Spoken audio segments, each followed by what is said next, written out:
Fala, gente! Iniciando aqui mais um podcast Felicidade. Você que já nos acompanha aí, se já se inscreveu no nosso canal do YouTube ou acompanha a gente pelo Spotify, Felicidade FM Web, agradecemos a sua audiência com a maior satisfação. E você que não está inscrito ainda, se inscreva lá no nosso YouTube e acompanhe os nossos podcasts no Spotify. Repetindo, Felicidade FM Web. Iniciamos mais uma sessão, mais uma série dessa série de podcasts que a gente está gravando. Hoje com a enorme satisfação daquele que hoje é o meu, daquele da qual eu sou fã há algum tempo já, em relação à comunicação tem sido o meu norte. Uma satisfação enorme, repito, em receber aqui nesse dia seu Ilmar Kannenberg.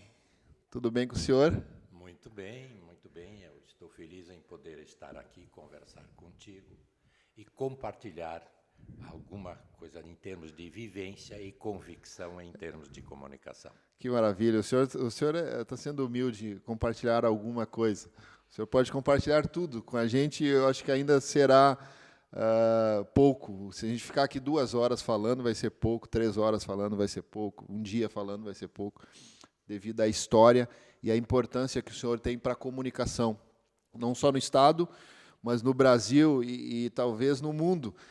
Tem um veículo de comunicação aqui do Rio Grande do Sul que lhe identifica como radialista do mundo. E eu achei muito propício esse rótulo que acabaram lhe colocando. O senhor deve ficar feliz, não sei, mas enfim, deve ficar feliz com esse rótulo. Mas eu queria iniciar essa conversa, seu Ilmar, dizendo que eu sou de fato seu fã, aprendi ali a admirar muito mais do que pelo homem da comunicação que o senhor é, mas pelo homem pessoa, o ser humano que o senhor é, assim como o restante da família Kannenberg. Eu sou muito grato a vocês. E aí eu queria começar esse bate-papo pedindo para o senhor, resumidamente, apresentar para a nossa audiência o seu início. Como é que o senhor entrou na comunicação? Como é que a comunicação, ou a comunicação entrou na sua vida? Eu não sei qual dos dois teve a iniciativa da conexão, mas conta para a gente como é que tudo iniciou. Simples. Meu pai, carpinteiro de profissão, trabalhava em Venâncio Aires, sem aposentadoria garantida, era terceirizado, minha mãe dona de casa. E eu já estudava num colégio em São Leopoldo, chamado Instituto Pré-Teológico, que era um colégio que ensinava principalmente línguas. Eu recebi uma bolsa, graças ao apoio de minha igreja, a ISLB, e pude, então, estudar. Eram 6 anos de estudo e, nas férias, eu procurava trabalhar ou, então, em alguma loja, como balconista, para ganhar algum dinheirinho, ou até mesmo, quando um ou outro professor viajava, eu cuidava da casa e assim por diante. E eu estava em Venâncio Aires, trabalhando numa loja de ferragem, em 1959 para 60, perdão, de 60 para 61, quando, numa manhã, assim, no 3º, 4º dia do meu trabalho lá, escureceu a luz da porta de entrada. Era um senhor alto, forte, era o dono da rádio, mas eu não sabia. Ele entrou e perguntou: quem é o Kannenberg aqui? Levantei o dedo, atrás do balcão, todo nervoso. Apreensivo, acredito. Apreensivo, 17 anos. Sou eu. Fala alemão? Falo. Então vem lá na rádio fazer o programa em língua alemã, porque o cabeça de porco, o Schweinskopf, ficou doente. Eu olhei para ele e disse: vou. Só tem um detalhe, não sei nada de rádio. Nunca tive dentro de uma rádio. Acho que também não falei em microfone ainda. Não era usual na época.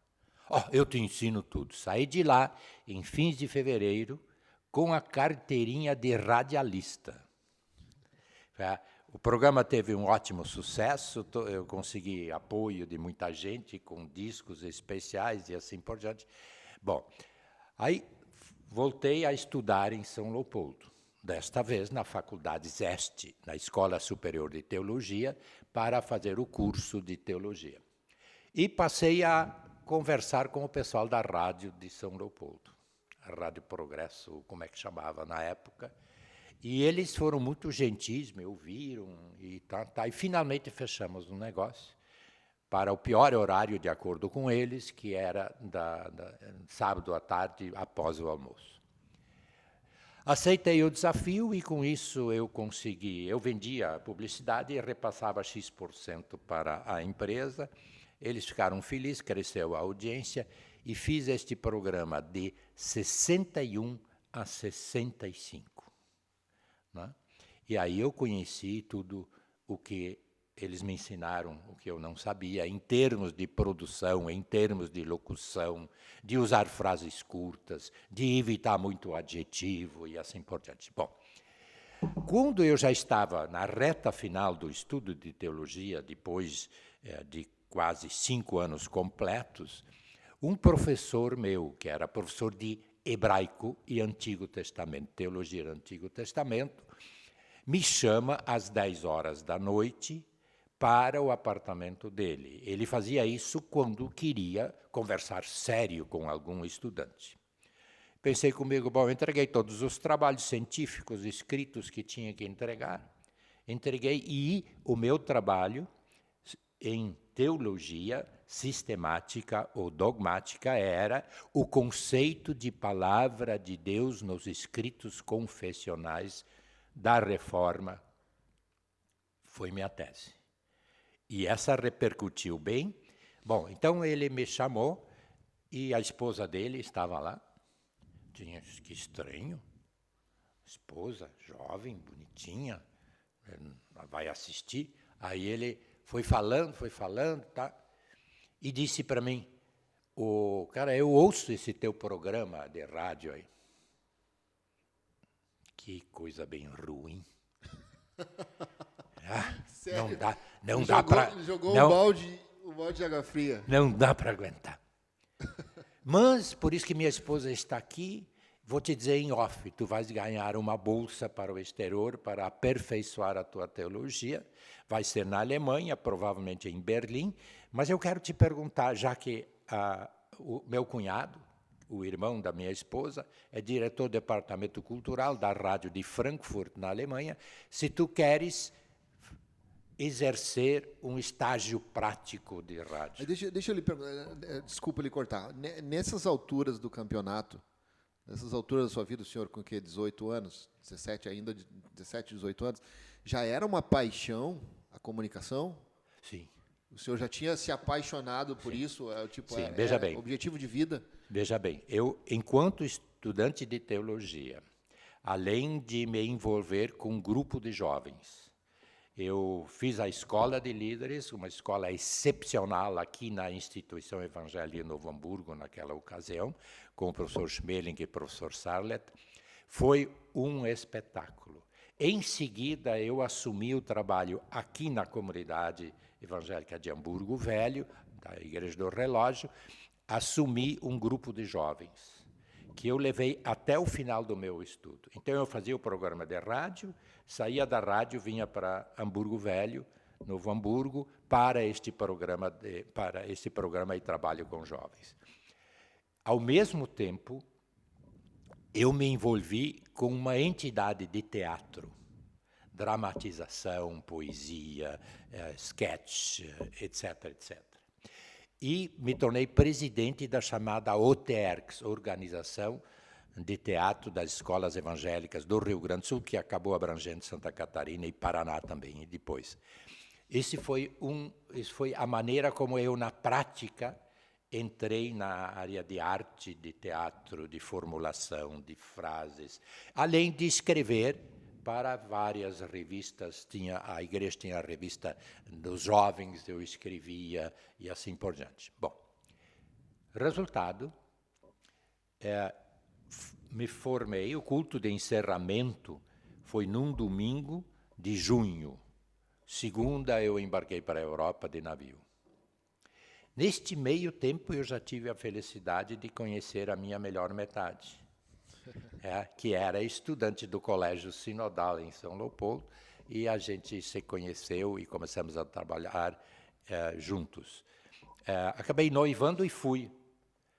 Fiquei 3 meses na emissora de Frankfurt, depois fui fazer teologia na faculdade em Berlim, e ao mesmo tempo frequentei seminários sobre comunicação, como fazer comunicação, resumidamente, na Universidade Livre de Berlim.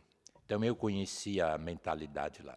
E quando eu estava encerrando o meu trabalho de estudos, o semestre, descobri que a direção da igreja alemã, da igreja evangélica na Alemanha, estava reunida em Berlim. Liguei para lá depois do meio-dia e disse, olha, eu quero continuar na área de comunicação, o que eu faço?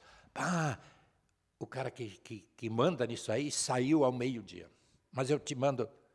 Me mandou o endereço, tudo, os detalhes, escrevi uma carta dedilagrofada, de 1 página e meia. Dedilagrofada é bom. De 1 página e meia. Alguns dias depois recebi uma carta expressa. Prezado senhor Kannenberg, recebi a sua carta. Li e estudei, não entendi. O que o senhor pretende no futuro? Eu tinha exposto que eu queria aprender rádio, porque a Igreja Evangélica de São Lutano no Brasil precisava de um estúdio de gravação para divulgar e produzir programas para as emissoras locais. Vocês não querem construir uma emissora grande para toda a América Latina? Não é isso que vocês querem, como os suecos e minha igreja fizeram para a África? Disse, não. Lá o sistema é de estilo norte-americano, emissoras comerciais, programas locais e dito e feito. Muito bem. Qual é a sua bolsa? A bolsa é X. Aí ele quase triplicou a bolsa. O senhor tinha ido para lá com esse objetivo, com esse projeto em mente? Em mente. O senhor já foi fazer a captação dos recursos para esse projeto? Eventualmente, ao menos me preparar para este projeto. Muito bem, aí eu saí de Berlim no inverno. Berlim era, imagina, um inverno frio, né? De avião, que para mim era uma raridade, caipira do interior, né? Aí, Panam, quem dominava lá era Air France, Panam e a Companhia Aérea da Inglaterra. A Alemanha ainda era um país ocupado, em 65, 66. Bom, resultado, claro, uma das coisas, falando de novo em arte e comunicação, que a gente aproveitava, a gente ajudava e visitava, atravessava o muro pelo Checkpoint Charlie, em Berlim, atravessava o muro e ia visitar Berlim Oriental. Conhecia os estudantes de lá, trocava experiências e assim por diante.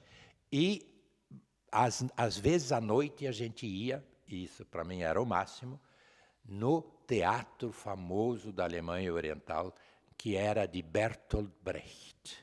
Famoso Bertolt Brecht, mundialmente conhecido na época, um teatro crítico, já para o próprio governo. Bom, saí então de Berlim, de avião, tudo nublado, assim, ainda neve caindo, e fui voando e, de repente, tudo ficou claro.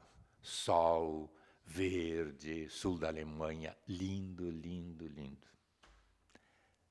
Achei o máximo. Qualquer um acharia, eu acho. Fui muito bem recebido. Realmente fiz amizades imediatamente. Ele me introduziu no estágio na rádio de Munique. E aí, sim, de fato, começou o meu treinamento. Eu não tinha nenhuma noite, nenhum fim de semana livre. Sempre programado. Desde transmissão de cultos, eventos de igreja, debates, reuniões. Muito famosa era a Academia Evangélica, discutia fé e política e atuação social, que eu ia e fazia o relatório para a emissora. Aliás, o primeiro primeiro reportagem, nem reportagem, mas comentário informativo que me solicitaram a fazer, eu fiz, voltei para a rádio, me apresentei, aí o meu chefe disse, eu li, está muito bom, pode gravar. Olha, eu já tinha escrito alguma coisa disso. Caso você não conseguisse, imagina, em alemão, né? Claro que eu tinha estudado alemão, mas falar o alemão deles é diferente. E aí, falando em língua, foi naquela época que eu descobri que o Jô Soares estava na Suíça. Através de alguém do Brasil, me falou, tem um brasileiro lá, um humorista, tá. E aí eu comecei a perseguir mais ainda o chamado humorismo crítico deles, que era o que eles chamavam de cabaret, hoje comédia, né? A comédia, mas é tudo sobre realidade política, em poesia, em canções, enfim, críticos. Muito, muito interessante. Aí eu aprendi mais alemão ainda e consegui. Depois de uns 4 meses de estágio em Munique, o meu tutor e responsável pelo meu treinamento na rádio de Munique, falou comigo, disse, cara, eu gostaria muito de saber como é que você está se sentindo. Eu estou muito bom, só o lugar onde eu moro, e era bem no centro de Munique, junto à ópera, a pequena ópera, como eles chamavam, muito legal, culturalmente falando, só que era um quarto e eu podia tomar banho uma vez por semana só. Não, essa era uma restrição, porque a gente podia se lavar à vontade, mas banho mesmo, uma vez por semana. Bom, resultado, ele disse, pois é, nós não temos filhos, não quer vir morar conosco? Maravilha. Né? Fui morar lá e foi muito bom, aí sim que deslanchou tudo. Eu imagino o senhor voltando para o Brasil depois dessa experiência toda, e pelo que o senhor, da maneira que o senhor coloca, o senhor foi o único aluno enviado para lá para estudar. Então, assim, o senhor traz uma bagagem de conhecimento, mesmo sendo novo, que pouquíssima gente ou ninguém tinha aqui na região. Tinha. Na área de comunicação ninguém tinha, na área de rádio ninguém tinha. Inclusive a igreja era meio ausente do veículo rádio, com exceção das entidades locais, das paróquias, comunidades, as igrejas locais faziam um programa regularmente. Mas, deixa só concluir, eu tinha, quando eu encontrei o dono da comunicação da igreja em Berlim, antes de ir para Munique, ele impôs uma condição. Disse, olha, nós investimos muito em jovens do terceiro mundo, na área de formação em comunicação, aí eles se apaixonam por uma menina aqui ou por um menino aqui e acabam ficando. Eu quero a garantia que você vai voltar para o Brasil. Disse, ok, eu já sou noivo, eu volto para o Brasil. Tudo que eu quero, porque a igreja pretende... Bom, aí, terminado meus 10 meses em Munique, que foram fantásticos, ele me chamou. Abriu a gaveta e disse, olha aqui, ó, um contrato. Nós precisamos de alguém em Saarbrücken, que era perto onde acontecia a Fórmula 1. Eu preciso de alguém no departamento da igreja lá na rádio. E tuas avaliações são tão boas, tua língua é tão fluente que nós resolvemos te contratar. Está aqui o contrato.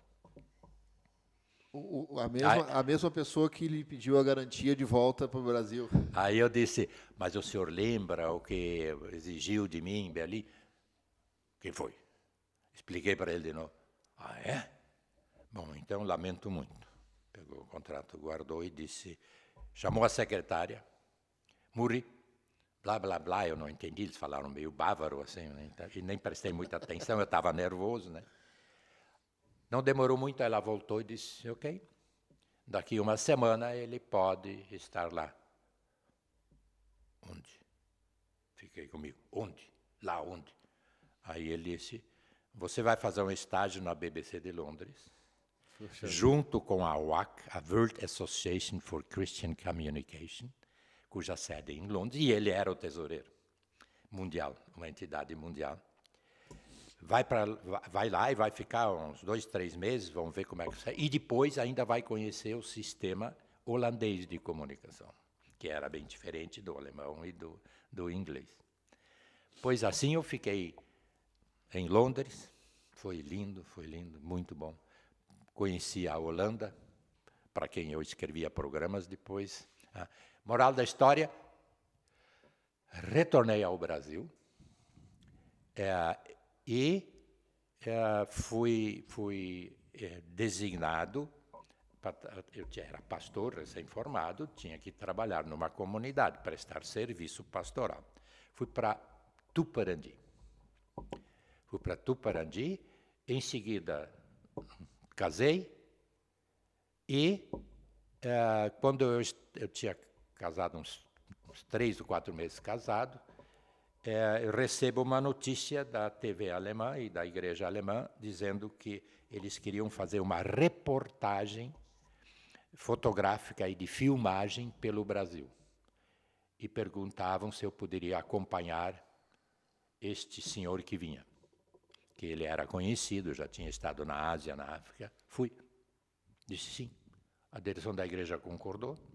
Minha esposa veio para Hamburgo Velho, ficou com os pais aqui, que era pastor aqui em Hamburgo Velho. E eu saí em viagem. Viajamos 100 dias de Kombi, filmando e fotografando.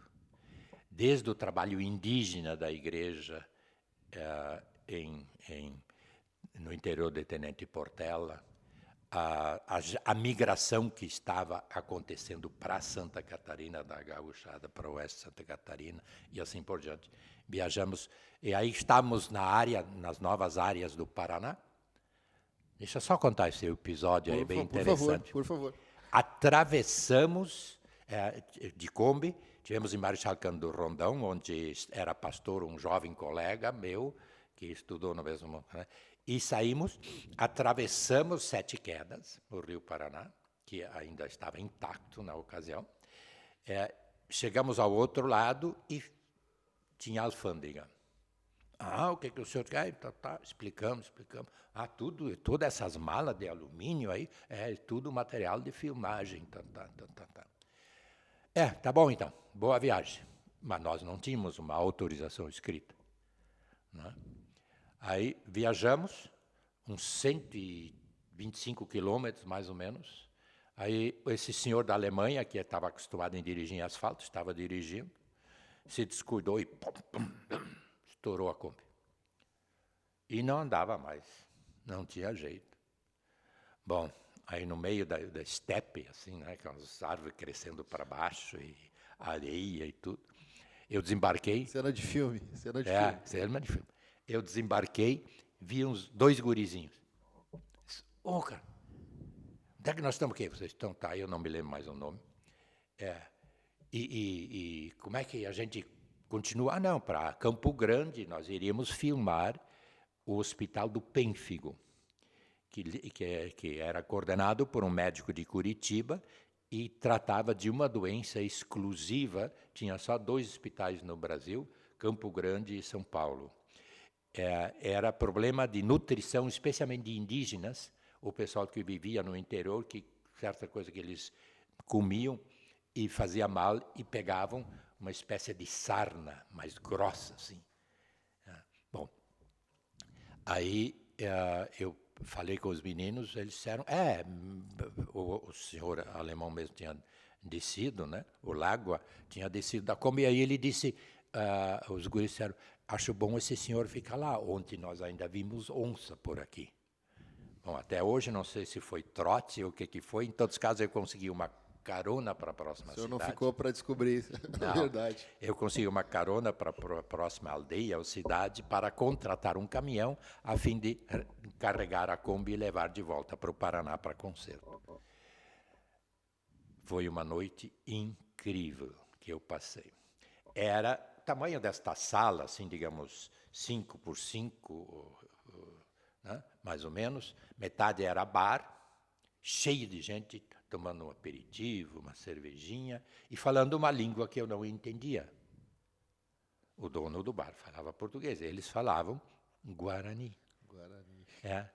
Claro que também falavam português. Aí eu ele me mostrou o quarto, era só uma parede, uma porta, e no chão 3 colchões. Ali eu dormi para sempre. Já tinha contratado o caminhão, né, para o outro dia. Outro dia saímos de caminhão, buscamos a Kombi, e ao voltar, o fiscal da alfândega nos prendeu. Pediu a chave, disse, não, eu quero ver o que tem aí dentro. Nós, não, por favor, vai estragar todo o que nós já fizemos no Paraná e no Rio Grande do Sul. Tudo aí está, era rolo de filme, né? Tudo e fotografia, né? Naquele tempo era tudo não digital. Ser revelado ainda. É, tem que ser revelado, tá? Não, eu quero ver. Não, nós não podemos permitir. Então vou prender vocês. Tá bem. Paciência. Vou botar vocês num táxi e vou entregar para o exército. E lembra que era 67, pleno regime militar. Bom, ficamos quietos, embarcamos no táxi com ele, foi andando uns 40 minutos e eu preocupado, porque a mata começou a aparecer, mata verde. Aí eu vi uma tenda do exército. Digo, ao menos dá para conversar, né? Chegamos lá, fomos bem recebidos, só uma barulheira de tiros e gritos e coisas assim. Aí eles, não, se acalme. Era um QG. Isso é uma área de treinamento anti-guerrilha. Tem aqui, e aí nós começamos a conversar, fizemos uma amizade, e eles se estranharam muito, né? Que é um alemão de nome francês, Lagua, né? Que falava espanhol e alemão.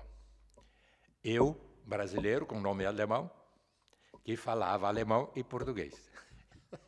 Que loucura. E aí eles disseram, não se assustem, ficam nessa cabana aí e esperem, hoje à noite eles voltam do treinamento anti-guerrilha e vai estar tudo quieto e nós vamos fazer uma reunião.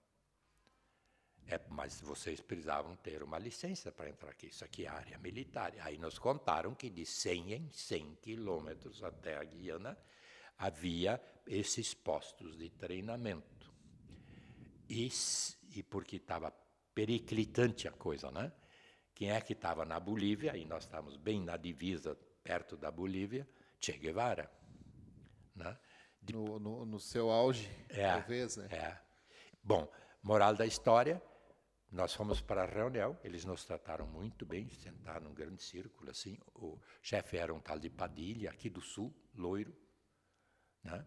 E ele queria saber, perguntar, e nós informamos. Aí um jovem oficial, meio apessoado, assim, perguntou, o senhor já esteve na África? Sim, estive na África. Esteve no Congo? Sim, estive em Lambarene. Como é que é? Lambarene? Não diga. O que o senhor fez lá? Não, o senhor sabe que Lambarene foi fundado pelo médico alemão famoso, o mais conhecido organista da época, que saiu da Alemanha, foi para o interior do Congo, construir um hospital para dar assistência de saúde às pessoas necessitadas, e eram muitas. Não é possível, não é possível. Há 14 dias eu estive no Rio e ouvi uma palestra da filha dele, falando sobre Lambarene, como é bonito lá, parabéns. Pronto.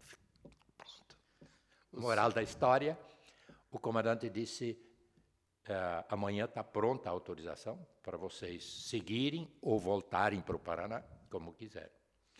E para garantir, eu vou mandar um oficial e 2 soldados juntos para acompanhar vocês até a divisa. A sua capacidade de comunicação abriu as portas que seriam, assim, daticamente ou de regra impossíveis de serem abertas. Todo mundo conhece, ou se não conhece a história do seu Ilmar, pode dar um Google ali.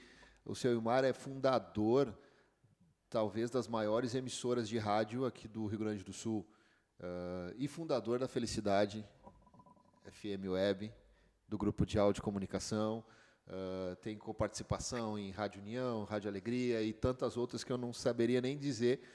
Mas eu queria dessa conversa, todo mundo pode pesquisar o seu histórico profissional, seu Ilmar, no Google. Eu participei de uma palestra do senhor, eu queria levar essa conversa para um outro lado. Participei de uma palestra do senhor sobre comunicação ali na Faculdade Zeste, em que o senhor usou um termo conceitual para comunicação que eu não esqueci mais. Comunicar uma ação. E eu achei, aí, durante a sua palestra, o senhor foi desenvolvendo o seu conceito e eu achei extraordinário. Eu queria que o senhor falasse um pouquinho sobre o conceito. Depois de todas essas experiências que o senhor viveu e tem vivido, o senhor tem muito intrínseco esse conceito. E aí eu queria que o senhor falasse um pouquinho. Sim, bem simples. A partir de 70, eu participei da Comissão de Comunicação da Federação Luterana Mundial, com sede em Genebra. 4 anos depois, eu fui ser membro da UAC, e aí eu comecei a viajar muito. E escrever também, e me manifestar, apesar do meu inglês não ser muito fluente, eu usava muito termo em português, inglesado. Limitação é limitation, que a gente vai fazer, né? É isso mesmo. Bom, aí eu percebi que havia um conceito que se mostrava no Brasil bem especificamente, um conceito verticalista de comunicação. Eu falo e tu ouves, acabou. Ouve se quiser, se não quiser ouvir, azar é teu. Né? Esse conceito verticalista de cima para baixo, o repórter Esso, por exemplo, era um exemplo forte, repórter Renner Idem, né? Era um exemplo disso. Vinha a notícia curta, blá, blá, blá, pum. Né? Sem abrir possibilidade de retorno, de discutir, de diálogo, nada disso. Bom, aí eu fui com aquele trabalho que eu tinha feito em teologia sobre o conceito da palavra nos escritos confessionais da Reforma, e, claro, conhecendo a Bíblia, eu disse, mas não é isso, apenas. Está certo, comunicar é dizer adiante, informar, até compartilhar uma notícia de tráfego e trânsito, mas eu acho que devia ser mais. Para os cristãos, olha, os cristãos têm a comunhão, conhecido como Santa Ceia, tem a comunidade, tem a igreja, tudo congrega. Por que na comunicação nós não tentamos, ao menos, seguir este exemplo? E o fundamento bíblico é que a palavra de Deus criou o mundo. E no Evangelho de João, e o Verbo se fez carne. Então, se eu quero me comunicar, eu tenho que me identificar como Jesus com as pessoas. É interessante que Jesus dificilmente chegava e ditava a regra. Ele perguntava, o que queres que eu te faça? O que precisas? Como posso te ajudar? E assim, sabe? Nós falávamos, o senhor tocou nesse assunto, nós falávamos sobre isso alguns dias atrás, num outro episódio de podcast. Interessante essa maneira que Jesus usou para criar ou desenvolver o seu ministério. Porque quando a gente tenta entender a ideia da parábola, te traz uma responsabilidade para ouvir, entender, interpretar e aplicar na própria vida. Sim. Coisa que eu acho que não era feito na época. Acho que Jesus foi o precursor disso, o cara que... Sim. As coisas eram anunciadas e acabaram. Pronto. Não tinha diálogo posterior, não tinha preparação de gente que quisesse se envolver no trabalho cristão ou no trabalho, religioso, né? Era simplesmente um ditado. Vai em frente. Né? Bom, e aí eu criei o termo, né, que ficou conhecido através da OAC, da Associação Cristã Mundial para as Comunicações. Eu era presidente para a América Latina e depois vice-presidente mundial, que dizia assim, eu fiz um jogo de palavra, né? O objetivo da comunicação é atingir uma ação comum. comunicação, ação comum, que leve a alguma atividade. Se você fala da necessidade do morador de rua, quem sabe dá para levar adiante o assunto e apoiar os que trabalham com estas pessoas. Quem sabe a gente consegue realmente prestar um serviço e ajudar os outros, informando sobre a trafegabilidade, sobre o trânsito. Quem sabe as notícias que nós escolhemos têm um objetivo de prestar serviço, que possa levar a uma ação comum de alguns ou de muitos. Quer dizer, quando o comunicador deixa de comunicar dor, né, e passa a sugerir uma ação comum, mesmo na forma de falar. E isso implica na linguagem também. Jesus nunca citou assim textos enormes e aí perguntou: tu precisa de alguma coisa? Não. Ele falava direto às pessoas, na linguagem deles. Então, os enormes discursos que têm por objetivo alcançar alguma coisa podem não falhar. E aí existe uma regra bem simples também. Existem 3 verbos. Alguns dizem que já existe um 4º, mas eu ainda fico em 3 verbos que atingem as pessoas individualmente, não importa quem elas sejam. Nós fizemos isso em treinamento com as nossas equipes no passado, de comunicadores e vendedores. São 3 verbos. Primeiro, ver, ouvir, sentir. Tem pessoas que reagem quando você dá um toque no ombro. Sentir, elas precisam sentir. Tem pessoas que reagem quando você fala em ouvir. Eu não sei se já perceberam, às vezes em aula ou em grupo, tem um ou outro que senta assim, de braço cruzado. Eu aprendi da minha mãe que isso é falta de vergonha, que a gente não faz isso com os adultos. Na verdade, o meu ouvido direito sempre foi melhor que o esquerdo. Então, para ouvir bem, eu virava a cabeça e fazia. Quer dizer, quem ouve... Não era falta de educação. Não, se concentra, mas aprendi depois de adulto, né? E ainda o ver.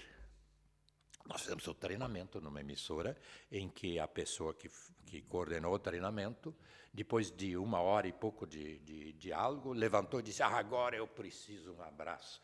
E se dirigiu a uma senhora que tinha 2 faculdades, coordenadora de programação, chegou perto dela e disse: eu quero um abraço.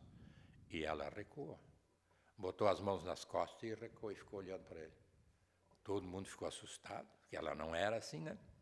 Aí ele disse: o que vocês acham? Ela não gosta de mim? Não, nada disso.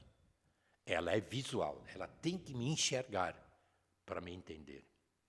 Então, esses 3 verbos são fundamentais quando você fala para o ouvinte. Pensa sempre no assunto, o ouvinte não senta ali e só ouve o que você diz. Dificilmente ele faz isso. Ele está olhando uma coisa, está brincando no celular. Então, é mais difícil hoje do que era antes comunicar-se, sem dúvida nenhuma. Mas a comunicação sempre foi, desculpa, eu vou lhe interrompendo, sim, por favor. mas sim, a hora que o senhor achar que é um abuso, o senhor me xinga. Não. Já viu? Não leva para ação comum se xingar. Me parece que a comunicação, aí o senhor vai poder me dizer, eu não quero entrar no campo teológico com o senhor, porque não vai ter como, mas me parece que a comunicação, a falha na comunicação sempre foi crucial para o ser humano, desde Adão e Eva. Porque foi a falta de entender aquilo que Deus havia falado que desencadeou o erro de Eva e posterior de Adão, e a gente está onde está. E aí, de lá para cá, me parece que sempre há um esforço divino por reestruturar essa comunicação. E a gente continua insistindo em não se comunicar direito. Sabe que a gente passou por a gente está saindo agora, graças a Deus por isso, saindo de um período pandêmico, de uma pandemia que abalou o mundo, mas algo me chamou a atenção no início dessa pandemia. Nós somos um grupo de comunicação, nós éramos, na época, 4, 5 emissoras. Então, um grupo de comunicação que trabalha a comunicação, que vive a comunicação, sobrevive disso. E aí, quando iniciou a pandemia, que nós tivemos que reformular a maneira de se comunicar uns com os outros, as coisas se desconectaram de tal forma que não se entendia o que se falava. E aí, quando isso acontecia, eu pensava assim comigo, em casa. A gente estava em home office, em isolamento. Eu pensava, como assim? A gente trabalha com isso. Agora você imagina quem sequer vive esse mundo. Se quem vive esse mundo está com essa dificuldade absurda de se comunicar e se fazer entendido, imagina quem não trabalha com isso. Então, comunicação é uma dificuldade desde sempre, ao meu ver. O senhor tem essa percepção? O senhor entende dessa forma? Sim. Por exemplo, eu acho que a forma de educação no lar precisa continuar com carinho. As crianças precisam entender que são amadas. As pessoas que vivem na família precisam entender que são amadas. Depois você pode, quem sabe até, emitir um ranço. Mas o ranço, no fundo, machuca. E se a pessoa não está preparada para isso, afasta. Então, a pandemia, de fato, foi assustadora, porque um sentava no colo do outro, sem querer. Era obrigado a ficar no ninho. Não tinha como sair. Não tinha como, né? Não tinha para onde ir. Não podia sair. Mas aí imagina o comunicador. E por incrível que pareça, nesse sentido, nós estamos de parabéns. Nós crescemos, apesar da dificuldade. E o rádio cresceu vertiginosamente a despeito de outros sistemas de comunicação. A confiabilidade do rádio cresceu. Exatamente. E esta é a grande vantagem. Agora, eu acabei de saber que mundialmente existe um movimento de que todos os veículos fabricados, sejam eles de qualquer tipo, mas de locomoção, contenham, locomoção em ruas e estradas, contenham rádio, continuem a ter rádio. Por quê? Porque é pelo rádio que eu posso dar informação. O dinamismo do rádio. Posso dar informação. Bom, então, realmente, se eu respeito as pessoas, se eu uso frases concisas, se eu usar muito adjetivo, eu geralmente enfraqueço o verbo. E uma frase consiste do sujeito, do objeto e da ação, do verbo, que é a ação. Então, o verbo é fundamental que eu uso. Né? E a maneira como eu falo, se eu falo de forma arrogante, ou falo de forma reclusa. Eu posso contar um casozinho? Claro, fique à vontade. Por favor, todos os casos que o senhor quiser contar. Eu não tinha a devida formação ainda, mas fui convidado pela Fevale para dar aula de relações públicas. O que eu fiz? Eu usei esse sistema de comunicação. Os testes, por exemplo, eram feitos em grupo. Podia usar livro, caderno, tudo. 2 ou 3 sentavam juntos e faziam o teste. Por quê? Porque me interessava o que eles escreviam, como eles se expressavam, como eles reproduziam, e não o decoreba. Né? Tinha que ter participação. E esse tipo de comunicação participativa, que é outro termo que eu insisto muito desde cedo, que precisa ter participação. Isso muda. E, felizmente, nas famílias onde, na pandemia, cresceu a participação e o diálogo, não houve tanto problema de saúde. Não houve tanto problema. Não estou falando do Covid, que é uma exceção que ataca qualquer um, seja ele como for. Mas o cuidado e o respeito mútuo e o apoio mútuo e assim por diante cresceu sensivelmente. Então, eu acho que nós aprendemos muito com a pandemia.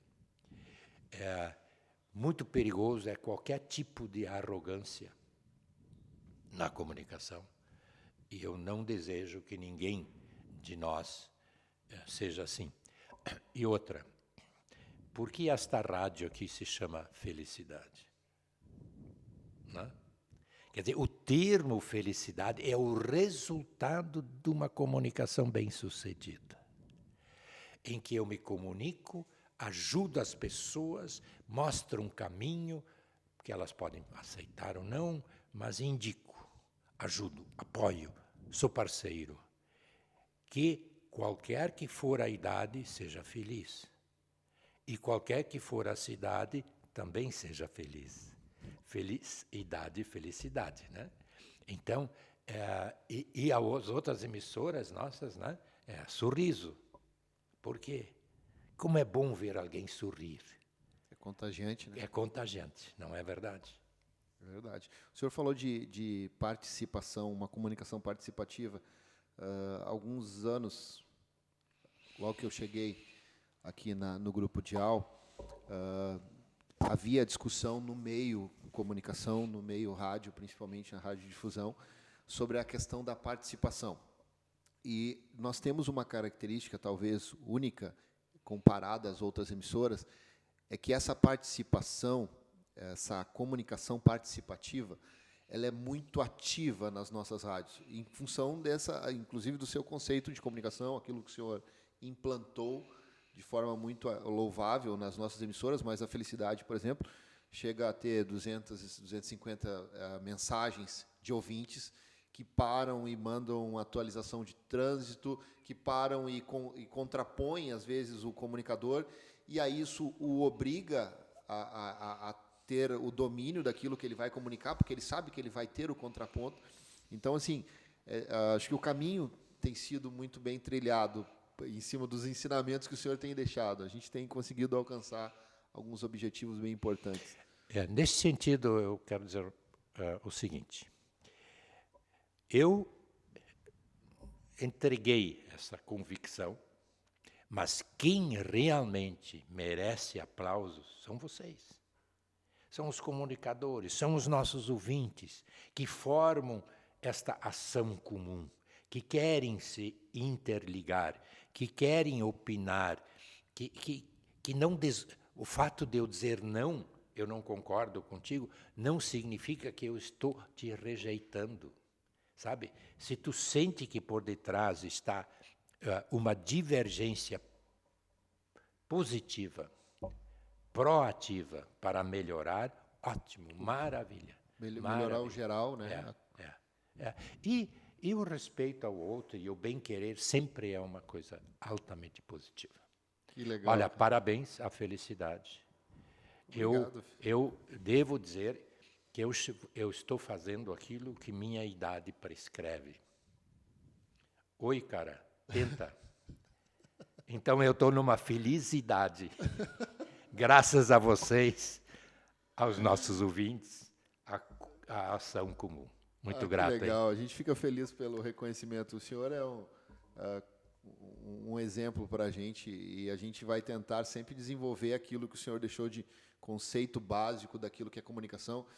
Porque falando de essência de cristianismo, a gente entende que é dessa forma, exatamente dessa forma. Então a gente tenta desenvolver e se desenvolver sempre. Tá. Eu vou concluir. Natal está aí. É tão interessante que Jesus nasce não num berço esplêndido, nasce numa estrebaria fedorenta, porque não tinha lugar para eles onde ficar. E agora veja a abrangência do significado do verbo que se torna carne, do Deus que vem a ser gente frágil, como qualquer nenê, como qualquer pessoa em Jesus. Vem os pastores do campo, ou seja, aqueles que eram excluídos da sociedade. E aí vem os ricos sábios do Oriente. Esses dois extremos significa que Natal é para todos, sem exceção, para todos em todo o mundo. Não? Independente da instrução, da classificação social. A mensagem do anjo é que hoje nasceu para vocês Jesus, o Salvador. Nasceu para vocês. Né? Ou como diz no original, vos nasceu para todos. Feliz Natal. Que legal. A gente está indo para o fim. Corre lá, se inscreva no canal Felicidade, Felicidade FM Web no YouTube, Felicidade FM Web lá no Spotify. Esse bate-papo que já deve subir nos próximos dias para as plataformas. Mas se inscreva, toca o sininho lá, aperte o sininho para você receber a notificação sempre que tiver um material novo. Eu queria finalizar esse bate-papo com uma pergunta, senhor Ilmar. Para onde vai a comunicação? Na sua concepção, dentro da sua expertise, de todo esse conhecimento que o senhor tem, qual que é a sua leitura? Para onde a gente está caminhando? Já dizia Lulu Santos que assim caminha a humanidade em passos... Não vamos parafrasear o Lulu Santos, mas eu queria ouvir do senhor. Qual que é a sua percepção? Para onde nós estamos indo em relação à comunicação? Eu sou otimista. Minha mãe sempre dizia que eu era um otimista inveterado porque eu nasci num domingo de Pentecostes. Imagina. Então, que isso me dava uma energia especial. Não sei se este é o caso, mas o fato dela falar isto me ajudou muito. Me deu muita convicção de seguir em frente. E eu diria, o grande perigo que existe no futuro é nós deixarmos de nos relacionar. Por isso, o combate à Covid momentaneamente é tão fundamental. E eu diria, toda e qualquer comunicação culmina na convivência, na ação comum. Quanto mais eu me relacionar com pessoas positivamente, quanto menos eu brigar e desgostar, tanto mais eu estarei realizando o reino de Deus na Terra, sendo um instrumento. Essa comunicação pode ser via digital, pode ser via rádio, pode ser via TV.